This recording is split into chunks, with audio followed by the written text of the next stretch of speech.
मोदी सरकार कुछ समय पहले एक ऐसा कानून लेकर आती है जिसके मुताबिक देश के इलेक्शन कमिश्नर की नियुक्ति प्रधानमंत्री और उनके मंत्री के मर्जी से होगी। और ठीक उसके कुछ समय बाद और लोकसभा चुनाव से ऐन पहले देश के चुनाव आयुक्त अरुण गोयल इस्तीफा दे देते हैं। देश में चीफ इलेक्शन कमिश्नर के अलावा 2 और इलेक्शन कमिश्नर होते हैं, जिसमें से एक पिछले महीने रिटायर हो गए और एक ने अब इस्तीफा दे दिया। आप इस क्रोनोलॉजी को समझिए। इलेक्शन कमिश्नर के लिए लाए गए नए कानून के अनुसार अब दोनों आयुक्त नरेंद्र मोदी मनमाने तरीके से तय करेंगे। इतना ही नहीं, अभी और सुनिए।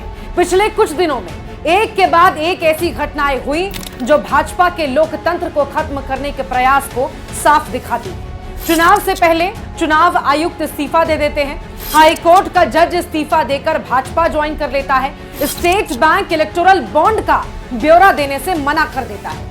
मुख्य विपक्षी दल कांग्रेस के खातों को इनकम टैक्स के जरिए सीज कराया जाता है, फिर पैसे निकाल लिए जाते हैं। राजनीतिक उद्देश्य से भारत रत्न तक बांट दिया जाता है। हर परंपरा, हर व्यवस्था, हर संस्थान और हर आस्था दांव पर लगाने के बावजूद अगर आप समझते हैं कि इस देश में लोकतंत्र बचा हुआ है तो बधाई हो।